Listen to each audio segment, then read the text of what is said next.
주간의 스포츠 이슈를 스토커처럼 집요하게 파헤치는 방송, 스포츠에 대해 할 말이 많은 방송, 뉴스토커 제42화 시작해 보겠습니다. 시청자 여러분 안녕하십니까? CBS 노코뉴스 체육팀장 임종률입니다. 자, 최근에 이제 그 북반구가 아닌 남반구에서 축구 열기가 뜨겁게 달아오르고 있습니다. 바로 아시안컵, 아시아 축구 최강자를 가리는 아시안컵이 한창 열리고 있는데, 자, 우리나라가 이제 8강에 안착을 했습니다. 안착을 해서 이제 55년 만에 아시아 정상을 위해서 순항을 하고 있는데, 요즘 이 얘기를 가지고 우리가 한번 오늘도 얘기를 나눠보도록 하겠습니다. 자, 우리 옆에는 누구부터 소개를 할까요?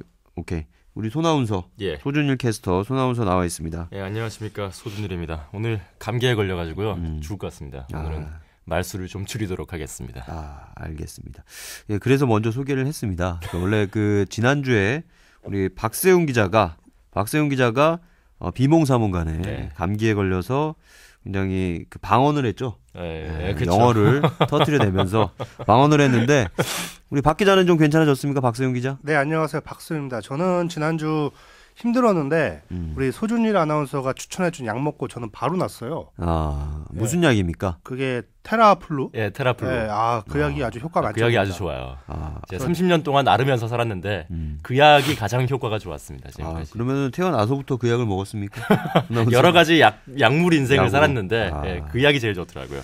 오늘 뭐 손아운서를 왠지 괴롭히고 싶은 마음에 저도 말수를 줄이겠습니다. 알겠습니다. 자, 약물로 점철된 30년 인생을 살아온 손아운서, 이 테라플루라는 이 아주 좋은 약이 좋습니다. 효과 좋은 약을 박세훈 기자에게 추천했는데, 정작 본인이 감기에 걸려서 해롱해롱 되는 이 아이러니한 상황을 어떻게 설명을 해야 될지는 모르겠습니다. 그래서 먹었습니까, 테라플루? 지금 여기 보온병에 써가지고 왔어요. 보온병에? 우리 뭐 지난 시간부터 굉장히 우리 홍보를 많이 해주고 있는데, 그 약이 어떤 약입니까? 뭐 이거 보온병에 약장수 같잖아요, 이러면. 보온병에 담아오게 그 약이 무슨 약이길래 보온병에 담아옵니까? 이 약이 이제 가루 형태로 나와요. 그래가지고 이제 뜨거운 물에 차처럼 이제 풀어가지고 마실 수 있는 형태로 나오기 때문에 여기 올 때 약간 시간이 부족할 것 같아가지고 그냥 보온병에 담아가지고 왔습니다. 알겠습니다. 굉장히 알뜰하네요. 보온병도 챙기고 자기 몸에.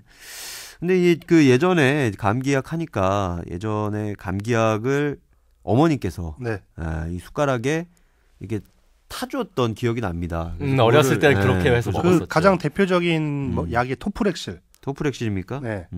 토프렉실이요? 검은 액체. 숟가락으로 이렇게 떠서 먹는 거. 뭔지는 알겠네요. 맞아요. 그게 아니고 이제 가루약인데, 가루를 이제 어린 아이니까 뭐 초등학교나 그 밑에 어렸을 때니까 잘 못 먹으니까 그거를 숟가락에 이렇게 해서 이제 타줍니다, 물에. 그래서 그것도 있고. 맞아요. 먹는데 엄청 씁니다. 그 약이 엄청 써서 이제 건빵에 보면 이제 별사탕 같은 게 있지 않겠습니까? 그런 거나 아니면 김치 이런 걸로 약이랑 김치를 먹어요? 순식간에 어떤 약 기운을 없앨 수 있는 그런 약 아니겠습니까, 김치? 그리고 평소에 김치를 잘 먹으면 감기도 안 걸립니다. 그렇죠.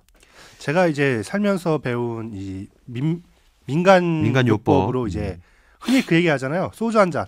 소주 한 잔에 뭐 고춧가루 뿌려가지고 뭐 먹으려고 하는 거. 근데 저는 그게 진짜 잘 통했어요. 그래요? 근데 작년 어느 날 그 감기 때문에 몸이 안 좋았는데 이제 취재원들과 술자리가 있었거든요. 그래, 소주 한 잔 딱 먹고 따뜻한 이불 덮고 자면은 나을 것이다 했는데 술 너무 많이 먹으면 안 되더라고요.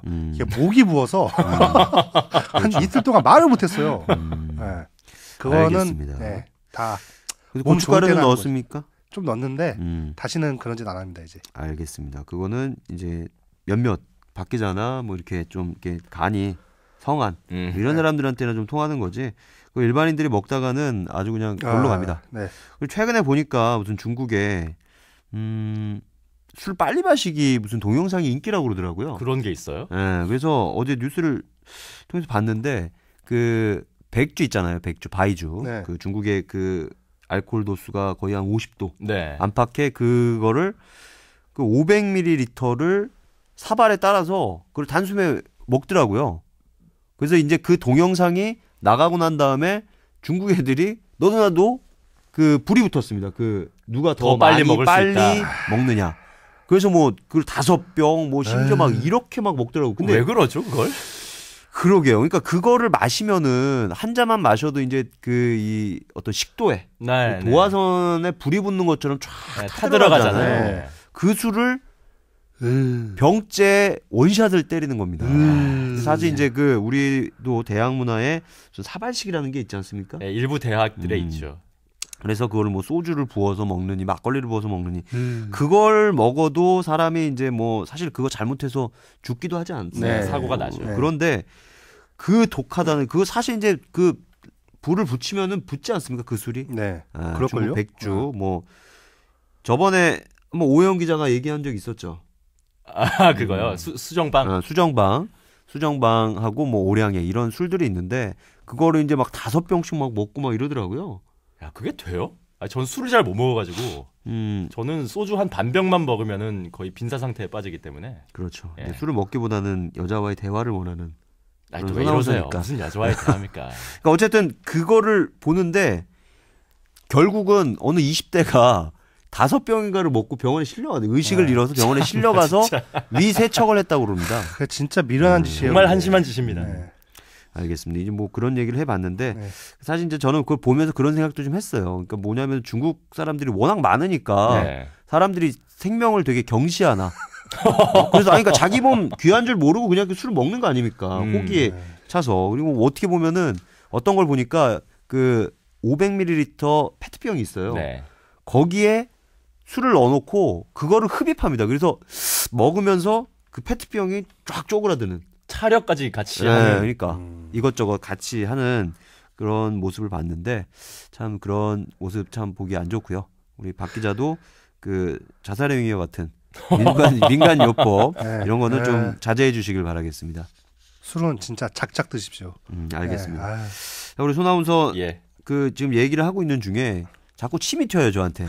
침이 튀는데 웃으면서 침이 튀는데 평소 같으면 그냥 맞아주겠는데 왜 피하세요 그렇게? 역시 자기 한 몸 여기 또 챙기시겠다고. 아니 내 몸 귀한 건데 아니 굳이 내가 이제 뭐 만약에 그 가만히 있는데 소나무서 이거 피하진 않겠죠. 근데 여러 가지 분비물이 날아오니까 이걸로 혹시라도 감기에 걸리면은 이 방송을 또 못 하게 되는 거 아니겠습니까? 제가 또 약을 나눠 드릴게요. 네? 그런 약 필요 없고요. 안 걸리는 게 안 걸리는 게 좋은 방법일 것 같습니다.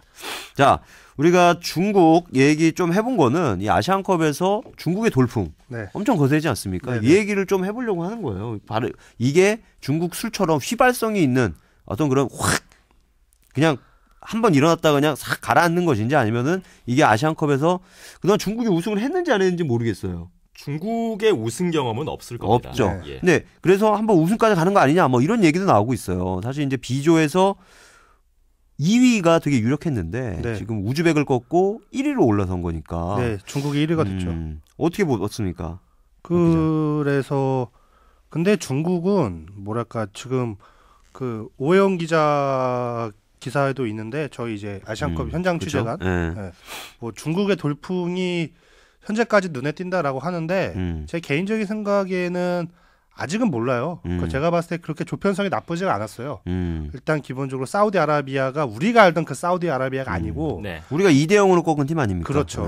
북한 역시 이번에 리빌딩을 목표로 나왔던 팀이기 때문에 사실상 우즈베키스탄과의 경기가 가장 중요했는데 이제 두 골을 아까 첫 골을 먼저 내주고 두 골을 몰아넣는 뭐 뒷심이 인상적이긴 했죠. 근데 호주가 뭔가 심판을 내리지 않을까. 알겠습니다. 철퇴를. 아니 호주는 되게 편하게 생각하던데요, 중국은? 호주 언론은? 아 그래요? 호주가 뭐 홈에서 애홈이죠, 애홈. 안방에서 뭐 중국을 상대로 이기지 않을까 뭐 이런 예상들이 많더라고요. 알겠습니다. 그러면 중국의 어떤 그 돌풍은 바로 그 맥주처럼 아주 휘발성이 강할 것이다. 강할 것이다. 이런 얘기. 알겠습니다. 그렇게 되면은 또 이제 그 동영상이 많이 늘어나겠어요. 더 술을 더 먹게 되는 동영상이 많이 늘어날 것 같은데 어쨌든 중국 그 팬분들도 혹시 이 방송을 들으시는 중국 팬분이 있다면은 저 몸조심. 해서 술 조심하는 걸로 정리를 하겠습니다. 자, 그러면은 본격적으로 우리가 아시안컵 얘기를 좀 해보도록 하겠는데, 자, 우리 아까 박 기자가 얘기한 것처럼 우리 현장에 우리 민환 기자죠, 우리 오해영 기자가 나가 있죠? 네, 그렇습니다. 지금 그 조별리그 약간 후반 일정부터 취재를 해서 일단 무엇보다 이 호주전의 그 경기 이야기를 생생하게 전달해 왔는데 뭐 이따가 전화 연결 저희가 해야죠. 전화 연결 박 PD 전화 연결 됩니까? 아 지금 목화하고 있네요. 전화를. 근데 이제 오영 기자가 가서 현장에 있는 기자들 얘기를 들어보니까 되게 막 걱정이 많았잖아요. 무슨 감기, 손흥민을 비롯한 여러 선수들의 감기와 그렇죠. 이 약간 기대 이하의 경기력, 되게 변수나 이런 게 많았는데 오히려 분위기는 야 진짜 우승할 수도 있겠다. 좀 그런 분위기가 있다고 하더라고요. 네, 맞습니다. 이 보면은 이 축구라는 게 그 처음부터 정말 막 한 뭐 5대0, 뭐 4대0 뭐 이렇게 이기면은 정말 기고만장해서 어떤 일이 벌어질지 몰라요. 그러다가 그렇죠. 예, 좀 뭐 이렇게 뭐 4강이나 이런 데서 어영부영 하다가 막 하다가 그냥 지는 이런 경우가 많았는데 지금 이렇게 어렵게 올라가면은 오히려 팀의 결속력이 더 높아지지 않을까 이렇게 생각이 드는데 어떻습니까, 도 기자? 아니, 손아운서. 네, 우리 대표팀이 사실 아시아 팀들과 경기를 할 때는 비교적 전력이 강한 팀이고 많은 분들이 뭐 저희도 뭐 스코어 맞추기 같은 것들을 좀 하지 않았습니까?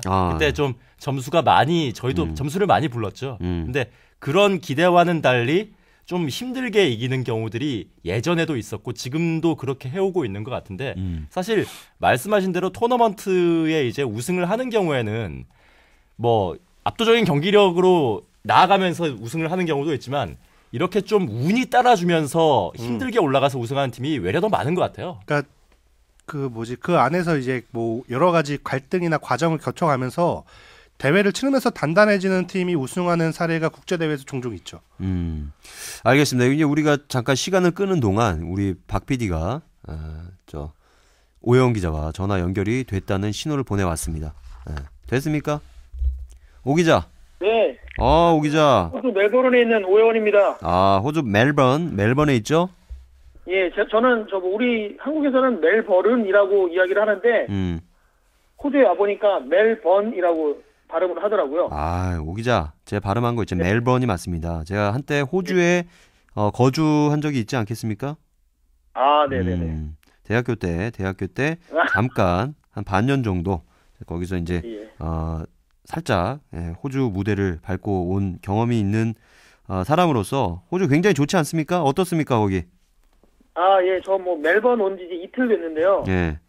굉장히 여유로운 도시, 여유로운 나라라는 거를 온몸으로 느끼고 있습니다. 뭐가 그렇게 여유롭습니까? 일단 저는 가장 좋은 건 일단 저는 브리즈번에 먼저 있다가 이제 멜번으로 넘어왔지만 이 시내 곳곳에 이게 굉장히 큰 나무들이 많아서 휴식을 할 수 있는 곳도 많고 그래서 좀 사람들이 굉장히 여유가 있는 모습으로 좀 그런 자연을 좀 즐길 수 있는 것들이 우리나라랑은 좀 많이 다른 것 같더라고요. 그래서 이 사람들도 물론 바쁘게는 일합니다만 그런 모습에서 좀 한국과는 좀 차이가 있구나라는 걸 좀 크게 느꼈죠. 너무 여유만 찾는 게 아닌가 그렇게 생각이 되는데 자 그렇다면 우리 일하고 있습니다. 그걸 의식해서 우리 박세훈 기자가 듣고 있다는 걸 의식해서 축구팀장인 박세훈 기자가 네네네. 듣고 있다는 걸 의식해서 일을 열심히 한다 이런 얘기를 하는 것 같은데 우리 박 기자도 할 얘기가 많잖아요. 네, 일단 두 가지 질문을 드리고 싶습니다. 우리 오영 기자. 예. 네, 호주 여자 이뻐요?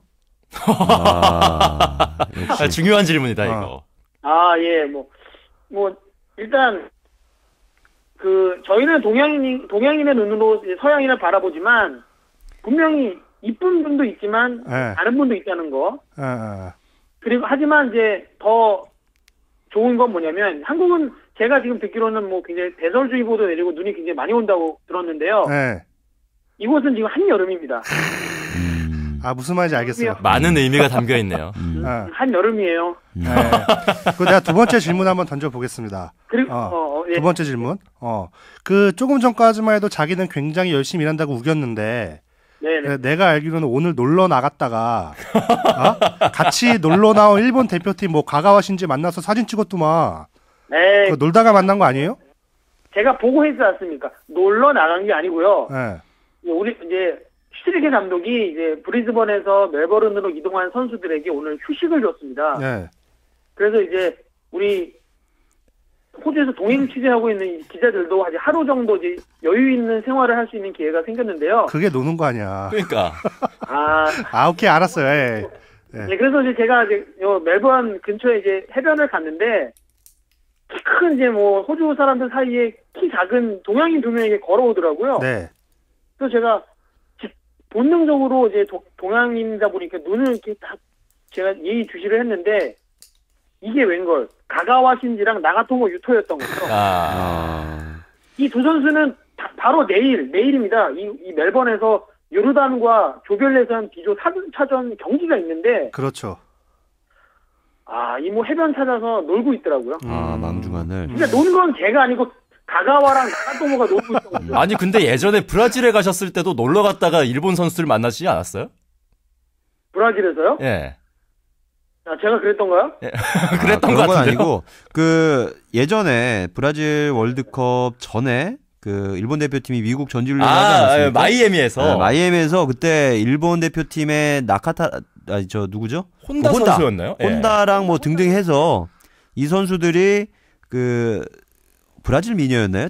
어떤 미녀들과 아주 오붓한 시간을 가졌다. 이 내용이 보도가 돼서 나중에 일본인 대표팀이 그렇게 브라질 월드컵을 죽순 이유가 딴 데 정신이 팔린 거 아니냐 이런 얘기가 나온 적이 있었죠. 안 그렇습니까, 오 기자? 맞습니다.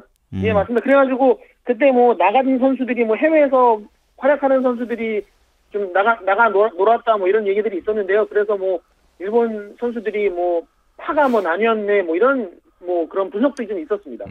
아니 오 기자, 그러면은 가가와와 일본 선수들 옆에 어떤 미녀들이 좀 따랐습니까?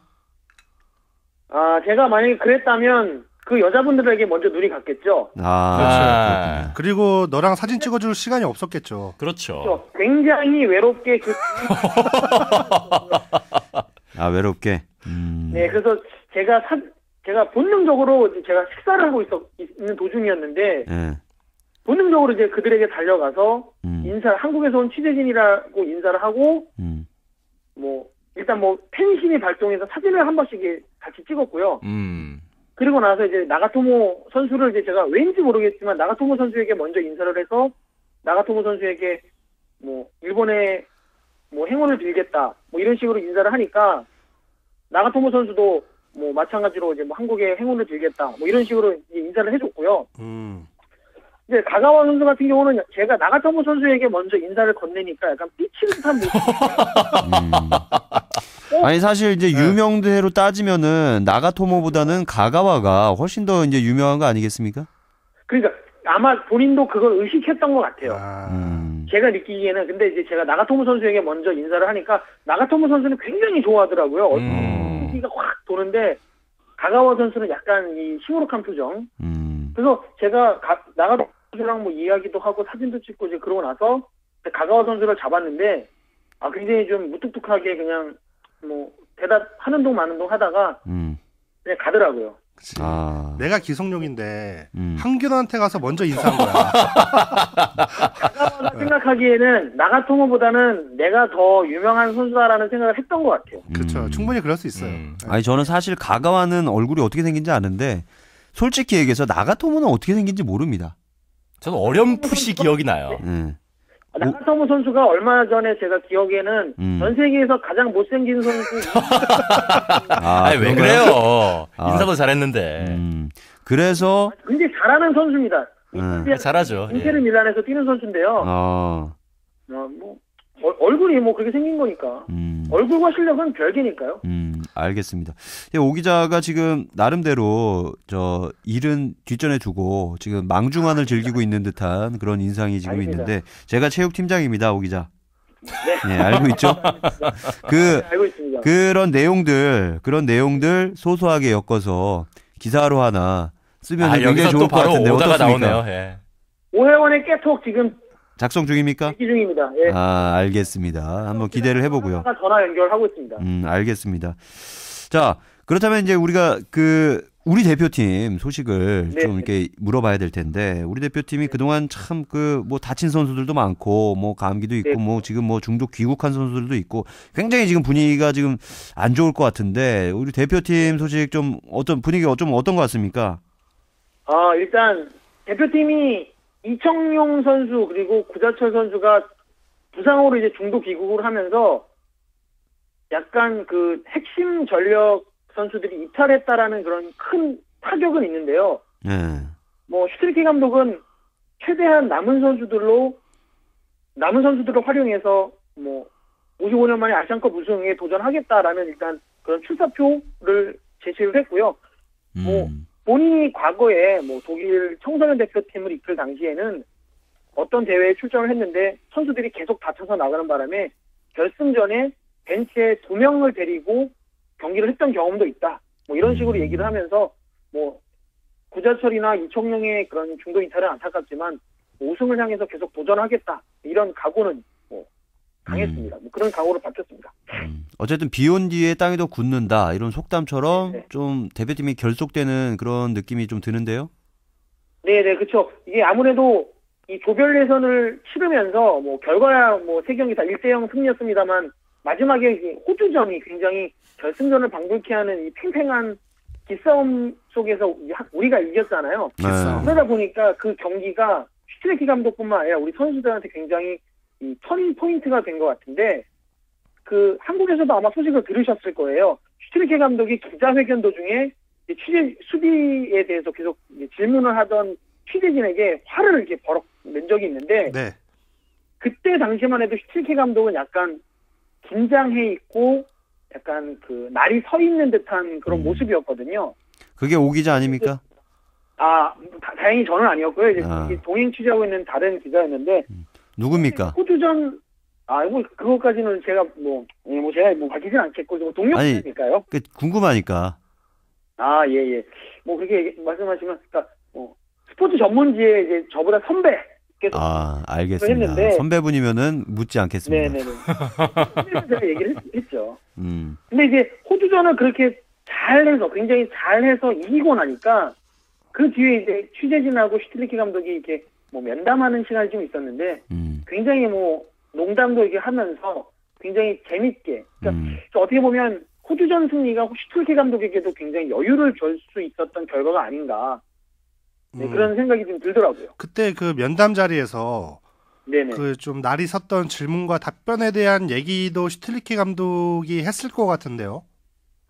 네, 그렇죠. 당연히 이제 그 가장 이제 기자들은 좀 그 얘기를 안 할 수가 없었는데 가장 먼저 나왔던 질문이 그거였어요. 감독님 그때 좀 기자회견장에서 왜 기자들에게 좀 이렇게 화를 내셨냐 그랬더니만 사실 그렇게 큰 의미가 있었던 건 아니다. 뭐 내가 뭐 사람이다 보니까 뭐 그럴 수도 있는 건데 본인이 느끼기에는 취재진이 뭐 경기 결과 뭐 이런 거에 뭐 더 비중을 주기보다는 이 경기에 누가 나가는지에 대해서 더 신경을 쓰는 것 같다라는 느낌을 받았다는 거죠. 그래서 왜 사람들이 누가 나가든지 좋은 결과를 얻으면 되는 건데 왜 그렇게 누가 나가는 거에만 초점을 맞추는지 그게 화가 나서 순간적으로 자기도 욱했고 그리고 나서 자기도 왜 내가 그랬는지는 스스로도 좀 놀랐다라고 하더라고요. 그러니까 결국 이게 지금은 이기니까 다 풀리네요, 그죠? 그러니까요. 그러니까 결과가 좋았으니까 이제 뭐 그런 뭐 중간에 뭐 과정은 이제 눈 녹듯 이제 사라지는 거죠. 자, 우리 손아운서. 예. 뭐 오 기자한테 궁금한 거 없습니까? 저 사실 궁금한 거는 여자 이쁘냐고 물어봤죠. 이미 질문이 나와가지고요. 네. 그렇죠. 그러면은 제가 질문을 드릴게요. 자, 우리 오 기자. 그럼 거기 좀 이렇게 손아운서가 한번 놀러 갈 만합니까? 네? 되게 좋아하네. 내가 볼 땐 손아운서 여기 오면 직장 포기하고 놀러 앉을 수도 있을 것 같아요. 그래요? 그 정도입니까? 왜냐면 지금 여기가 한여름이라고 제가 말씀드리지 않았습니까? 누차 강조를 하시네요. 그렇죠. 한여름이라는 걸 제가 굉장히 강조하는 이유가 손아운서는 아마 마음속 깊숙한 곳에서 느끼고 있을 겁니다. 알겠습니다. 제가 잠깐 그때 얘기를 잠깐 하면은 그 해변에 그 누드비치가 아닌데도 훌러덩 벗는 그런 호주 여인들이 덜어 있었던 걸로 제가 예전에 시드니에 있을 때 문화 선진국이네요. 본다이 비치라는 아주 굉장히 유명한 해변이 있는데 거기를 자주 갔습니다. 왜 자주 가셨어요? 거기 바다가 좋으니까요. 바다가 좋아서. 바다가 좋고 저 해변이 좋고 그리고 거기는 이제 그 샤워 시설이라든가 뭐 이런 것들이 굉장히 잘 돼 있습니다. 그리고 고기만 싸들고 가면은 그 동전을 넣으면은 그 철판이 달궈지는 그런 그 바베큐 기기도 있습니다. 그래요? 그렇기 때문에 삼겹살에 그 사과나 뭐 이런 것들 좀 싸갖고 가서 네. 된장에 뭐 이렇게 좀 먹은 다음에 해변에서 누워 있으면은 입과 눈이 굉장히 황홀했던. 그 다음에 네. 이제 더워지면 바닷가에 들어가서 그 황홀했던 그 눈과 마음을 좀 정화시키면서 좀 씻어주는. 그리고 이제 집에 와서 열심히 공부를 했던 그 기억이 나네요. 공부는 하셨어요? 예, 했습니다. 멜번 이 발음부터 좀 다르지 않습니까, 오 기자? 네, 저는 예. 멜번, 예. 지금 호주 현지인과 통화하는 것 같지 않습니까? 제가 일단 호주 현지분과 크게 대화를 나누지 못했는데요. 네, 일단 멜버른이 아닌 것만으로도 굉장히 플러스 요인입니다. 그렇죠. 자, 그건 그렇고 이제 우리 대표팀 앞으로 이제 8강전이 남아 있을 텐데 8강전 상대가 이제 우즈벡 아니겠습니까? 네. 그 우즈벡에 대해서 좀 이렇게 우리가 좀 대비를 해야 될 텐데 어떤 좀 전술이라든가 어떤 향후 전망 이런 것도 좀 간략하게 좀 얘기를 좀 해주시죠.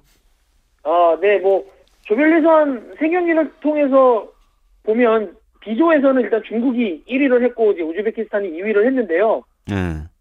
최근 20년 정도, 그러니까 1994년 히로시마 아시안 게임 준결승에서 당시 이제 우리 대표팀이 0대1로 패한 이후에 우리 대표팀이 정말 우즈베키스탄을 상대로는 단 한 번도 지지 않았습니다. 우즈베키스탄이 과거 제파로프 이런 선수들이 굉장히 잘해서 중앙아시아에서 강호로 뽑히면서 우리 한국 그리고 한국 K리그를 상대로 굉장히 좋은 모습을 보여줬는데요. 이번 대회에서는 사실 우즈베키스탄이 그렇게 굉장히 뛰어나다라는 인상을 받지는 못했어요. 워낙 B조 팀 자체가 중국이 가장 돋보였던 조였기 때문에 네. 그리고 다른 조에 비해서 좀 B조의 팀들이 좀 전력이 좀 약한 것이 아니냐라는 평가를 받았기 때문에 사실 우즈베키스탄이 8강 상대가 됐을 때 오히려 우리 호주에서 동행 취재하고 있는 기자들은 중국보다는 더 나은 상대가 될 수 있다라는 반응이었습니다. 그렇습니까? 네네. 워낙 중국이 프랑스 출신의 알랭 페렌 감독이 부임한 이후에 굉장히 좋은 모습을 보여주고 있고 또 실제로 이번 대회에서도 조별예선 3승을 거뒀거든요. 그러니까 굉장히 페렌 감독의 전술이 굉장히 유연하고요. 또 이 포지션이 이 선수가 맞았나라고 생각 들 정도로 굉장히 다양한 선수를 여러 포지션에서 활용하고 있기 때문에 오히려 그런 중국의 모습에 당황할 수 있다라고도 생각을 했거든요. 그렇기 때문에 우즈베키스탄이 좀 더 우리에게는 나은 상대일 수 있다라는 그런 결론이었습니다. 그 중국 선수들은 한번 만나봤습니까? 중국 선수들은 저희랑 이제 만나는 그 위치가 좀 달랐기 때문에 중국 선수 동선이 안 맞았다. 네네. 대신에 이제 제가 브리즈번에 있을 때도 일본 선수들이 브리즈번에 있었고 또 멜번으로 이동했을 때도 또 일본 선수들이 멜번에 있었기 때문에 대신 일본 선수들은 좀 만날 기회가 조금 있었죠. 자, 그렇다면 그 중국이 굉장히 지금 기고만장하지 않습니까? 지금 어떻게 보면은 우리가 더 8강에서 만나는 게 우리 한국을 만나는 게 더 낫다. 이런 식의 어떤 도발적인 발언도 좀 했단 말이에요. 그런 것들을 좀 네, 그렇죠. 잠재워줘야 될 것 같은데 선수들도 거기에 대해서 자극을 좀 많이 받았죠? 장현수 선수라든지 이런 선수들이 기자들하고 만난 자리에서도 얘기했는데 중국이 그런 얘기를 하는 게 굉장히 자존심이 상한다. 이런 반응을 보였는데요. 근데 일단 그런 생각을 하는 것 당연하다고 봅니다. 왜냐면 그동안 공한증이라는 표현이 있을 정도로 중국이 굉장히 한국을 상대로 약한 모습을 보였잖아요. 그렇기 때문에 우리 선수들이 감히 중국이 저런 표현을 하는 거에 대해서 화가 날 만도 하죠. 근데 실제로 제가 중국 기자를 또 이 현장에서 만나보니까 여전히 중국 축구는 공한증에 시달리고 있더라고요. 그래요? 왜냐면 그 중국 기자도 하는 말이 과거에 비해서 한국과 중국의 그런 실력 차이는 많이 줄었다라고 분석을 하고 있지만 고작 한 번 이긴 거 가지고는 중국 축구가 한국 축구를 넘어섰다라고 평가하는 건 좀 이르다. 라고 스스로 또 이렇게 또 얘기를 하더라고요. 그래서 중국도 8강에서 한국을 만날지 호주를 만날지 결정이 되지 않은 상황이었지만 그래도 제가 만났던 그 중국 기자는 그래도 한국이 좀 어려운 상대가 될 거다라고 이렇게 자체적으로 좀 분석을 하더라고요. 알겠습니다. 우리 박 기자 더 궁금한 게 있습니까? 아니요, 뭐 그냥 일이나 앞으로 똑바로 좀 했으면 좋겠고. 아니 농담이고. 네, 뭐 제가 뭐 박세훈 우리 축구팀장께는 뭐 말 못할 이런 뭐 주문 뭐 이런 거 다 제가 뭐 다 받아지고 있는데요. 말 못할 주문이요? 말 못할 주문이 뭡니까? 아니 뭐 이렇게 방송에서 얘기하지 못할 이게 뭐 지금 방송에서는 굉장히 이게 좋은 말씀으로 저한테 이게 뭐 열심히 해라 이렇게 해주시지만 이제 뭐 저희끼리 이제 대화에서는 좀 더 이제 똑바로 해야 뭐 이런 거 이제 있잖아요. 해훈아 착착해. 네, 그만해. 그만해. 이런 거. 네, 그래서 뭐 박세훈 네, 저희 축구팀장님께는 제가 똑바로 하고 돌아가겠다라는 응원하고. 알겠습니다. 네. 자, 이제 마지막으로 하나 궁금한 거. 그 이번 대표팀에서 사실 이번 대회에서 가장 기대를 많이 모은 선수가 손흥민 선수인데, 네, 어쨌든 뭐 결과적으로는 아직 뭐 특별히 보여준 게 없잖아요. 그 두 번의 이제 그 드롭 프리킥, 드롭 슛. 예. 그 외에는 좀 근데 이제부터는 손흥민 선수 역할 중요하지 않아요? 좀 현장에서는 좀 그 부분을 어떻게 보고 있는지 궁금합니다. 네, 아무래도 손흥민 선수가 그 대표팀에 한번 감기 몸살이 돌았죠. 크게 왔다 갔잖아요. 네. 근데 그 중심에 있는 선수가 바로 손흥민이었어요. 네. 손흥민 선수가 뭐 감기 몸살 증상이 제일 심했던 선수였기 때문에 그러니까 뭐 밤 늦게까지 의무진이 계속 체크를 하고 그러니까 그 손흥민 선수가 경기에 뛰지 못하고 조별리그 2차전, 3차전 3차전에는 물론 뭐 교체 출전했습니다만 선발 출전하지 못한 이유는 굉장히 몸 상태가 안 좋았던 거였는데요. 특히 그 축구 선수들은 90분 내내 이렇게 쉴 새 없이 뛰어다녀야 하는데 그 손흥민 선수가 굉장히 뭐 이런 표현을 제가 해도 되는지는 모르겠습니다만 굉장히 심한 설사를 좀 했다 그래요. 네, 장 트러블이. 굉장히 이게 순간적으로 손흥민 선수가 치고 달리는 게 좋은 선수인데 이제 그거를 하기에는 굉장히 치명적인 부상인 거죠. 아랫문이 열려있기 때문에 자칫 했다가는 아랫문이 열려있다니 아니 무슨 말씀이세요? 우리 너무 그렇게 디테일할 필요 없어요. 네네네. 네. 이게 자칫 이게 힘을 줬다가는 이게 대형 사고가 날 수 있는. 이거 명예훼손 아닙니까 이거? 아니 근데 유니폼에 따라 좀 다른 거 아닙니까? 아니 어찌됐든 이제 방송 기술이 좋기 때문에 이 줌인 줌아웃이 들어가면서 충분히 이제 보여줄 수 있는 상황이잖아요. 손흥민 선수가 몸 상태가 좀 온전치 않았기 때문에 일단 쿠웨이트와 두 번째 경기는 아예 쉬었고 호주와 경기는 이제 교체 출전을 했는데 뭐 호주와 경기에서 교체 출전을 해서는 굉장히 뭐 드리블 돌파로 호주 선수들을 굉장히 이렇게 가볍게 요리하는 모습을 보여줬지만 좀 너무 무리해서 드리블 돌파를 하는 게 아니냐. 그리고 결과적으로 뭐 강력한 슈팅을 때렸다거나 이런 모습이 또 없었기 때문에 슈틸키 감독도 좀 안타까워하는 모습이 좀 현장에서 보였거든요.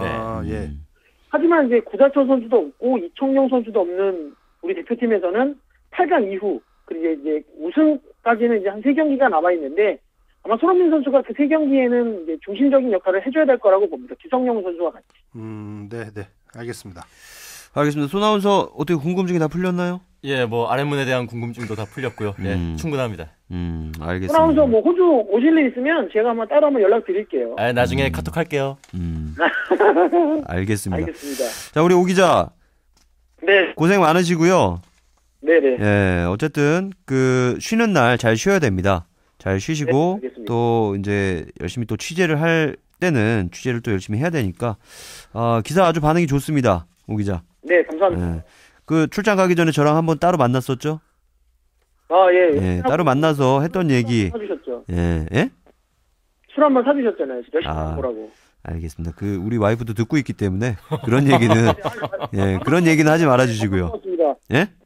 제가 밥 먹고 왔습니다. 알겠습니다. 어쨌든 그때 했던 얘기들 굉장히 지금 잘 수행을 하고 있는 것 같습니다. 그러니까 네, 감사합니다. 뭐 오 기자도 이제 건강 조심하시고 호주 뭐 음식이나 물 같은 거 이렇게 조심하시고 또 끝까지 취재를 해야 되기 때문에 체력이 좀 중요합니다. 그래서 틈틈이 건강 관리도 잘 해주시고요. 네, 알겠습니다. 알겠습니다. 오 기자 고생하시고요. 네, 감사합니다. 다음 주에 전화하면 받을 수 있나요?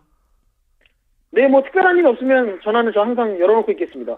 알겠습니다. 우리 손아운서가 기습적으로 전화할 수도 있겠습니다. 아니면 거기 가 있을 수도 있어요, 같이. 손아운서 매번 와서 연락 주세요.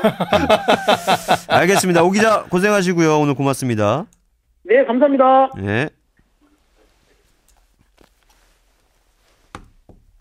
자, 이렇게 해서 우리 오해원 기자와의 어떤 그 장시간 통화 아주 현장 소식 생생하게 전해 주었습니다. 이게 손흥민이 정말 몸이 안 좋았네요. 이게 그 설사가 동반된 몸살이 진짜 몸에 진을 다 빼놓는 움직이기 거거든요. 힘들잖아요. 그런 사람이. 거동이 힘든데.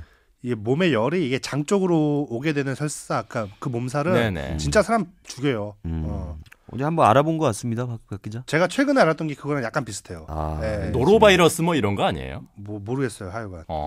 그럴 수도 있습니다. 노로바이러스. 뭐 어쨌든 그런 게 밝혀지면은 또 축구협회가 굉장히 또 언론에 집중 포화를 맞는 거 아니겠습니까? 그렇죠. 선수 관리가 중요하니까. 중요한. 그리고 손흥민 선수가 어쨌든 간에 또 뭐 설사, 감기 뭐 이런 거에도 이겨냈으면 하는 바람이 있고요. 그리고 이제 그 당시에 호주전에 우리가 하얀색 유니폼이었나요? 호주전이 하얀색이었죠. 하얀색이었죠. 그러면 굉장히 큰일 납니다. 큰일 안 되죠. 장 트러블이 있어서 뭔가 하면은 그게 좀 뭐 노란 빛이라든가 뭐 이런 게 혹시라도 이제 핏빛은 괜찮습니다.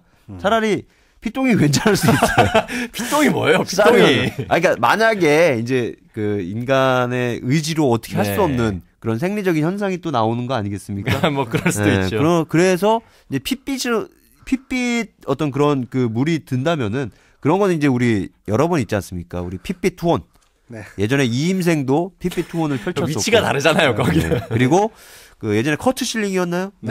커트 실링도 핏빛 투혼을 발휘를 했던 적이 있었고. 그리고 진정한 레드삭스였죠. 그렇죠. 그리고 최근에 우리 하승진 선수도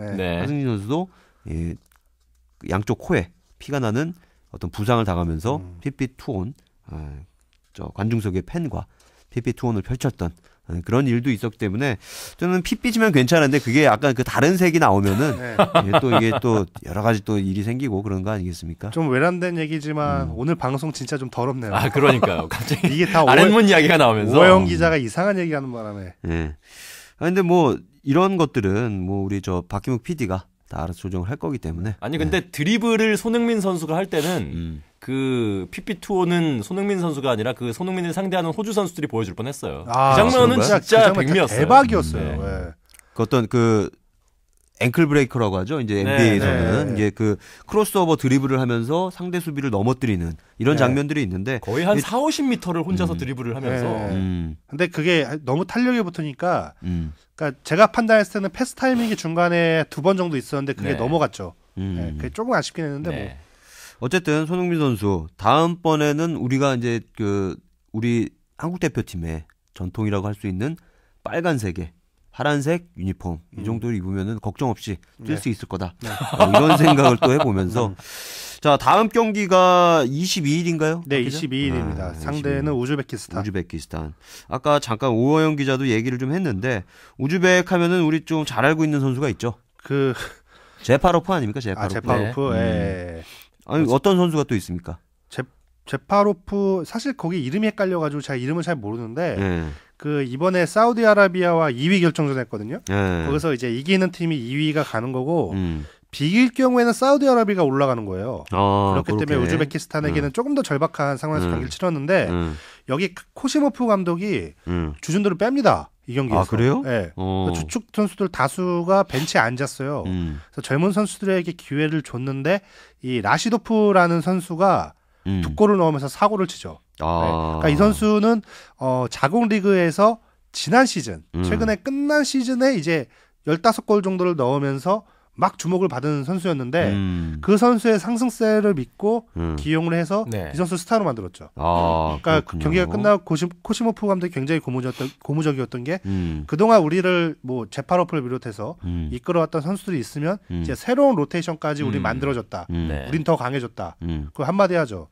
I promise to beat Korea. 강한 자신감을 또 이기겠다고 보여주는군요. 국민 여러분께 약속하노라. 네. 우즈베키스탄. 이 정도로 우리를 위협할 팀인가요? 자, 손아운서 우즈벡 하면은 어떤 팀으로 알고 있습니까? 사실 우즈베키스탄이 가장 우리에게 최근에 각인이 됐던 거는 브라질 월드컵 예선이었죠. 그렇죠. 최종 골득실 단 한 골 차이로 이제 우리에 밀려서 3위가 되는 바람에 플레이오프로 밀려났는데 정말 간당간당했습니다. 그때 우리가 뭐 감독이 여러 번 바뀌고 하면서 전력이 누수가 있었고 정말로 어렵게 올라가긴 했지만 그만큼 또 우즈베키스탄이 실력이 있는 팀이니까 우리를 그렇게 뒷덜미를 서늘하게 만들 수가 있었던 것이고요. 사실 아시안컵에서 B조의 1위는 저희가 서두에도 말씀드렸습니다만 중국보다는 우즈베키스탄이 훨씬 더 유력한 상태였죠. 상황이었는데 결국 뚜껑 따보니까 중국의 어떤 강한 휘발성이 있는 축구에 1위가 됐고 우즈벡이 2위가 됐는데 그 2013년 6월 달에 상암에서 그러니까 그때가 이제 최종 예선 마지막 3연전 열릴 때 그때 이제 상암에서 우즈베키스탄과 경기가 있었는데 이때 우리가 자책골로 이겼어요. 김영권 선수가 롱프리킥을 때렸는데 그게 이제 상대 못 맞고 골대에 들어가서 우리가 1대0으로 이겼는데 그 정말 행운의 골 아니었으면 우리가 월드컵 못 갔습니다. 못 갈 수도 있었어요. 그러니까 물론 플레이오프가 있긴 하지만 그 남미와의 대결을 거쳐야 되기 때문에 승산이 떨어진다고 봤을 때 진짜 그때 운이 좋았는데 반대로 불운의 대상이 우즈베키스탄이었죠. 그렇죠. 그래가지고 이거를 그 코시모프 감독은 이렇게 얘기했어요. 그 순간이 내 머릿속에서 떠난 적이 없다고. 항상 생각한다고. 와신 상담을 한 거죠. 그렇죠. 정말 벼르고 있을 겁니다. 이 팀은 우리를. 그리고 이제 제가 2012년 9월로 기억을 하는데 그때 우즈베키스탄 원정 그 예선 원정 경기를 제가 이제 현장 취재를 갔습니다. 그때도 우리가 뭐 쉽게 이기지만 또 그때 비겼을 겁니다. 2대2로 비겼죠. 2대2로 비겼어요. 그때도 서로 자책골들이 하나씩 나왔던 걸로 제가 기억을 합니다. 자책골들이 하나씩 나왔고 그리고 이제 골을 넣고 뭐 이동국이 넣고 막 이렇게 해서 그렇게 됐는데 우리가 결코 쉽게 볼만한 상대가 아니다. 쉽지 않아요. 이렇게 생각이 되고 그리고 이제 우리가 한 번도 진 적이 없다고 하지만 그 히로시마 2002년이었나요? 히로시마 대회는 94년이었죠. 94년이었나요? 그렇죠. 2002년 부산 아시안 게임이었나요? 어쨌든 그때 우리가 0대1로 졌다. 그 기억이 있는데 그때 어떻게 졌는지 또 내용을 좀 알고 있죠? 저 아직도 그 경기 잊을 수가 없습니다. 생방송으로 봤는데 그래요? 충격과 공포였어요. 그 나중에 이제 기록으로 남은 게 유효 슈팅 수가 15대 1. 그게 우리가 15였고 우리가 1. 그리고 이제 우즈베키스탄은 딱 한 번에 유효 슈팅을 때렸는데 그야말로 원샷 원킬. 그게 내가 골을 넣어야지 때린 게 아니라 진짜 먼 거리에서 그냥 슈팅 수라도 한번 채워볼까 하는 마음에 상대 선수가 슛을 때려요. 진짜 먼 거리에서. 그렇죠. 그거를 그 당시 골키퍼 형제 선수였죠. 차성광 선수가 알을 깝니다. 그래서 그 공이 굴러굴러 골문 안으로 들어가요. 그랬었어요. 말도 안 되게 졌어요 진짜. 그게 무슨 경기였죠? 그게 히로시마 아시안게임 4강전. 4강전. 그래서 진짜 거의 그 당시에 볼 점유율 개념이 없었지만 그러니까 반코트 게임 내내 하다가 거의 반코트 게임이었어 거의. 근데 한두 번 이렇게 넘어와서 하는 건데 그게 들어가서 지고 옵니다. 그때 진짜 욕 엄청 했어요 한국 축구. 그랬군요. 그렇다면 이제 작년에 우리가 비슷한 또 장면이 하나 있었잖아요. 브라질 월드컵에서. 아킨페프 선수. 아킨페프. 우리 이근호 선수의 사실 이근호 선수 그 골이 들어갔으리라고 생각지는 못했을 거라는 생각을 합니다, 제가. 슈팅 자체는 굉장히 강력했는데 워낙 골키퍼 정면으로 갔으니까. 맞아요. 그거를 정말 그거는 이제 전문 골키퍼가 아니더라도 막을 수 있던 그런 공이었는데 그게 이제 아킨페프의 어떤 그 손짓 하나로 이게 빨려 들어갔는데 어쨌든 그거랑 상당히 유사했던 그런 장면이 아니었나 이렇게 생각이 되는데. 근데 유사한데 제가 봤을 땐 94년도가 조금 더 충격적이었던 이유는 이 알까기의 임팩트. 알까기. 저 사이로 깔 수도 있구나. 그 임팩트가 너무 셌어요 그 당시에. 그렇군요. 하지만 이제 우리 그런 일은 없지 않을까 아니겠습니까? 뭐 왕왕 있죠. 뭐 골키퍼들의 실수 퍼레이드 같은 것들을 모아놓은 동영상을 봐도 뭐 그것보다 훨씬 더 충격적인 실수도 많이 나오고요. 근데 그 해가 더 그 장면이 충격적으로 다가왔던 이유가 94년도가 사실 이 한국 축구 골키퍼의 역사만 놓고 봤을 때는 정말 흑역사예요. 그 93년 미국 월드컵 당시 최인영 골키퍼가 그렇죠. 그 독일전에서 정말 춤을 추지 않았습니까? 그렇죠. 클리스만의 그 유혹에 넘어가서. 네.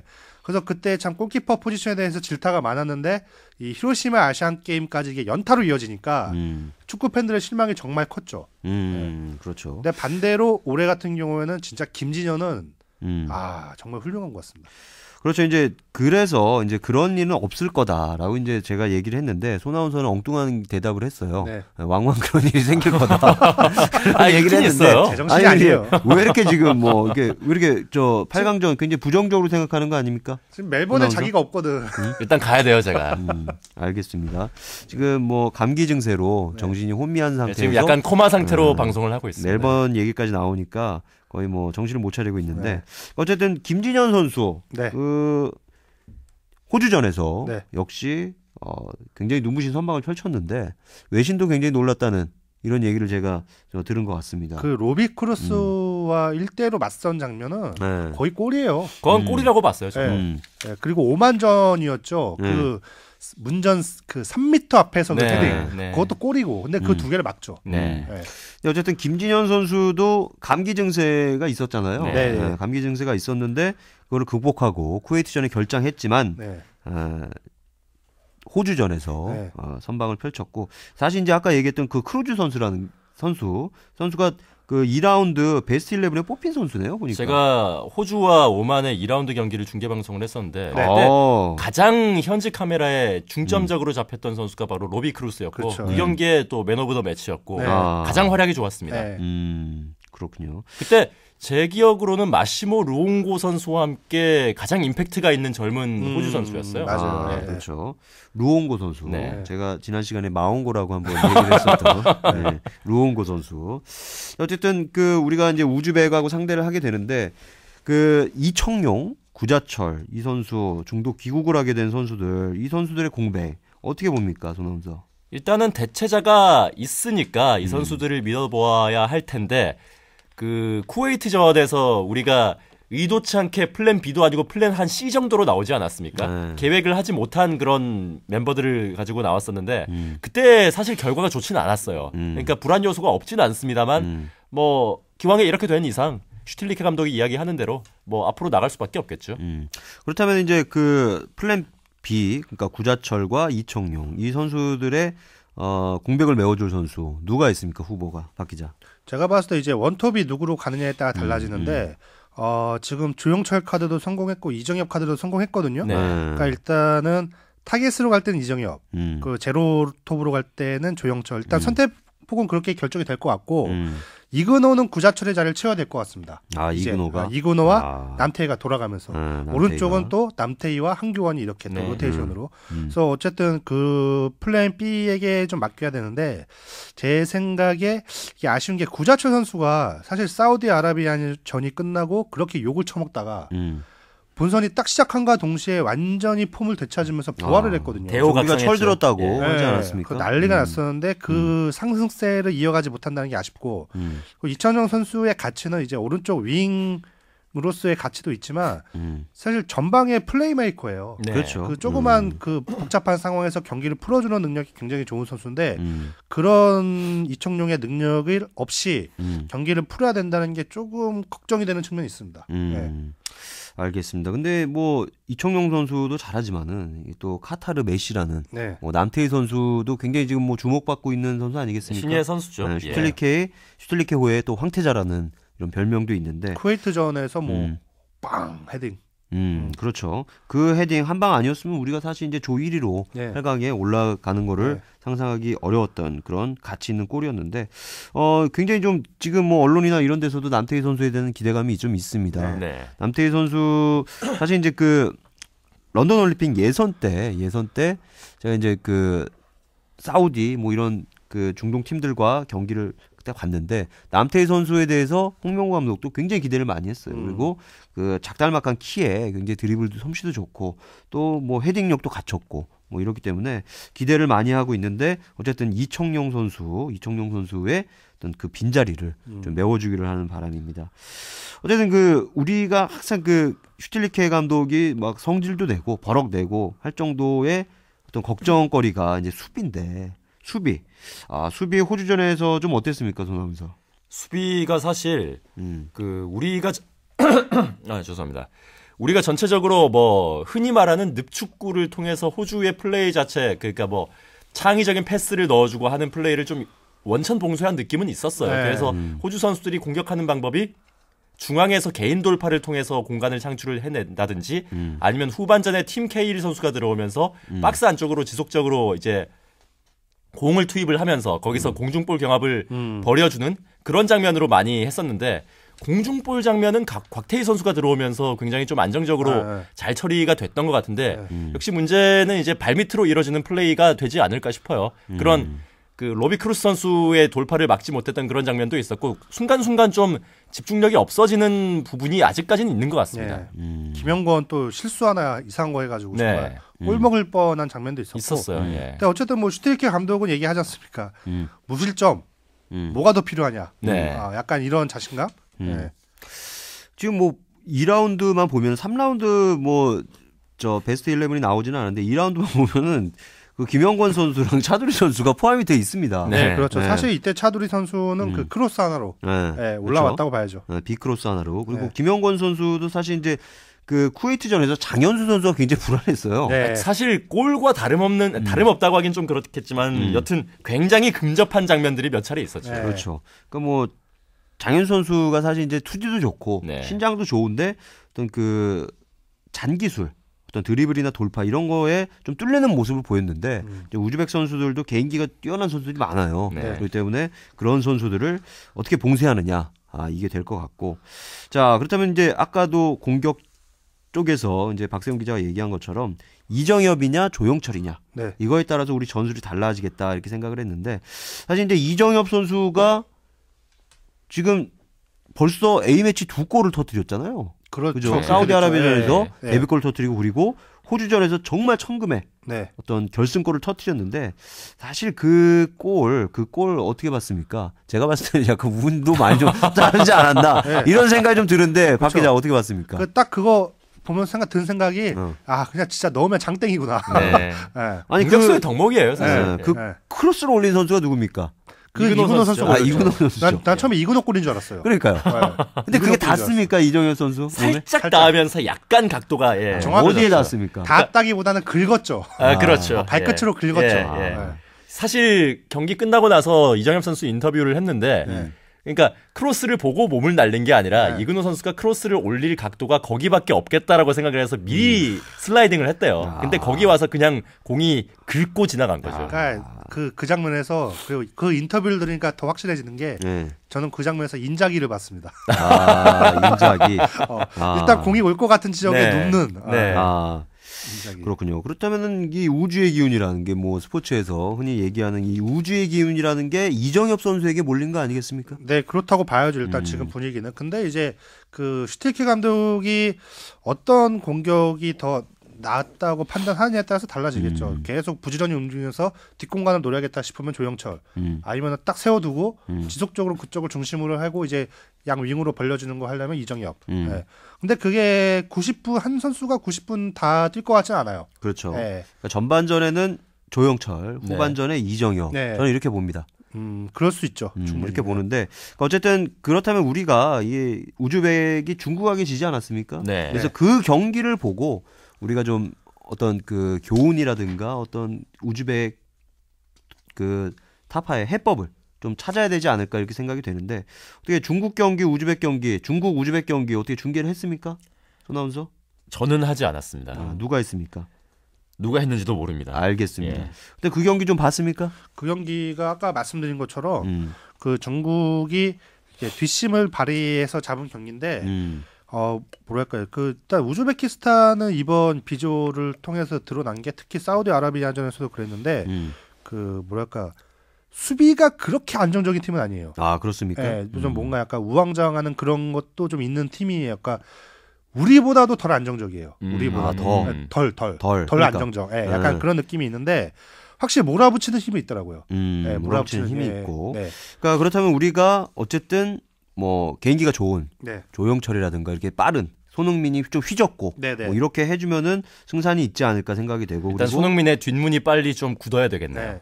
기성용이 이번 대회에서 제일 잘하고 있는 것 중에 하나가 그 조율인데 조율도 타이밍이 있잖아요. 그렇죠. 왼쪽으로 갔다가 오른쪽으로 갔다가 요거 방향 전환을 아주 잘해주고 있다는 호평이 많은데 그게 원활하게 잘 이루어지면 우즈베키스탄의 뒷공간이나 이런 데는 충분히 흔들 수 있지 않을까. 네. 한쪽만 집요하게 파기보다는 좀 약간 다양화하면서. 알겠습니다. 기성용의 역할이 더 중요할 것 같아요. 알겠습니다.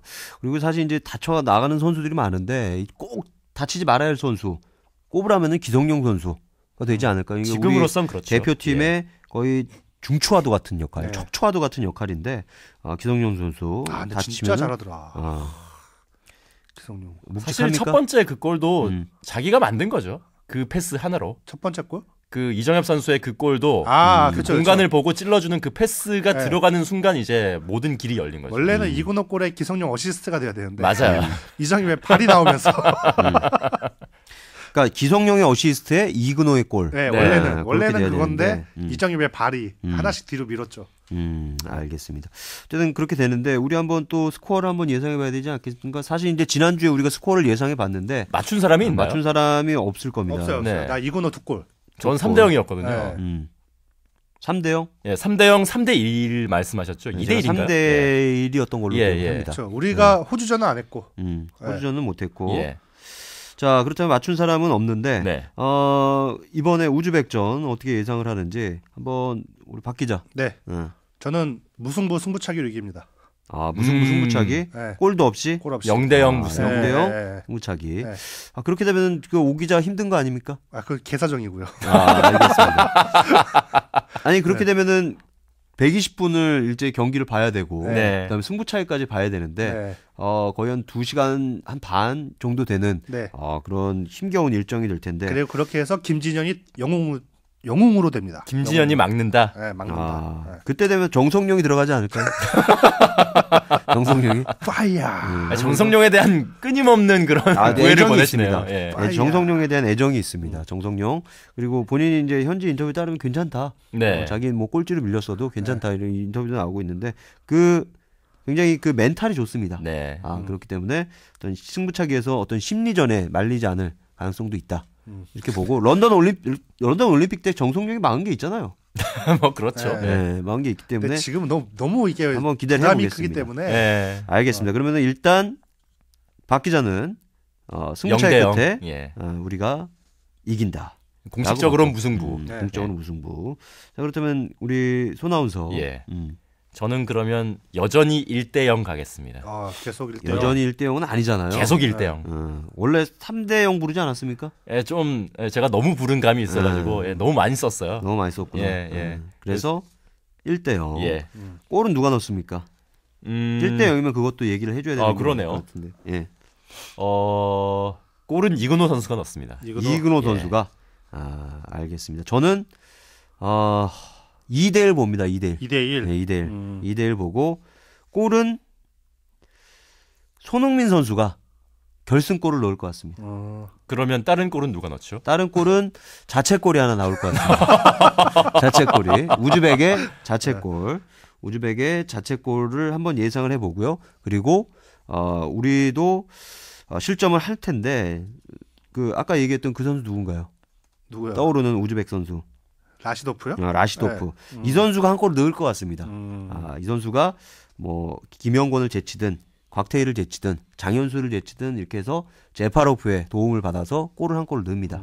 골을 한 골을 넣고 그 상황에 이제 뒷문 간수가 된 우리 손흥민 선수가 아주 통렬한 골을 넣어서 그 동안의 아픔, 이런 그 감기 몸살과 어떤 설사의 아픔을 딛고 아주 통렬한 골을 넣을 것 같습니다.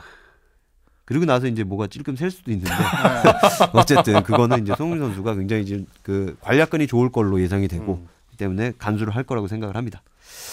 자, 어쨌든 우리가 오늘 아시안컵 현장에 취재에 나가 있는 오해원 기자 전화 연결도 해서 알아봤고요. 그리고 우즈베키스탄 전 8강전 예상도 해봤는데 어쨌든 우리 축구가 지금 뭐 굉장히 좀 어렵게 지금 그 호주 아시안컵을 치르고 있는데 이 고진감래라는 속담처럼 고생 끝에 낙이 온다, 단맛이 온다라는 속담처럼 이런 힘든 과정을 거친 다음에 얻는 우승컵이야말로 굉장히 값진 거 아니겠습니까? 네, 그렇습니다. 그래서 그런 성공 스토리, 이런 신화를 한번 기대를 해보고요. 자, 우리 박 기자 할 말 있습니까? 아니 확실히 세 경기를 통해서 대표팀이 마치 이미 한 대회가 끝난 것만큼 많은 일이 있었던 것 같아요. 많은 일이 있었고 그렇죠. 이미 비난도 많이 받았었고 또 희망도 좋고 그런 일련의 과정을 통해서 굉장히 좀 단단해져 있을 거라는 느낌은 확실히 받거든요. 좀 이번 대회 이제 세 경기 남았는데 잘 하고 왔으면 좋겠습니다. 잘할 것 같아요. 네. 알겠습니다. 소 기자, 아니 소나운서 계속 소 기자라고 부르시네요. 네. 소 기자 발음이 좋네요. 네. 네. 예, 일단 이번 주는 제가 감기에 걸린 관계로 입을 굳게 다물고 있었습니다. 다음 주에는 저도 손흥민 선수처럼 몸 관리를 잘해서 다시 나오도록 하겠습니다. 알겠습니다. 소나운서 그 뒷문은 괜찮죠? 저는 뒷문은 헐리지 않았습니다. 제 뒷문은 그렇습니까? 김진현 선수가 지키고 있어요. 알겠습니다. 언제 어느 때 진짜 오늘 수많은 멘트 중에 더러움의 끝이다 이게. 뚫리지 않았어요. 위험해요 그런 멘트. 언제 어느 때 터질지 모르는 거 아니겠습니까? 터질지 모른다뇨. 네. 언제 어느 때 파이어가 될 수도 있는 거니까 항상 그 휴지를 지참하고 다니시길 바랍니다. 예. 자, 뉴스토커 42회 여기까지입니다. 다음 주에는 조금 더 알차고 재미있는 소식을 가지고 찾아뵙도록 하겠습니다. 감사합니다. 고맙습니다. 뉴스토커는 CBS 노컷뉴스, 노컷v.com, 팟캐스트, 유튜브에서 뉴스토커로 검색해 무료로 들으실 수 있습니다. 애청해주셔서 감사합니다.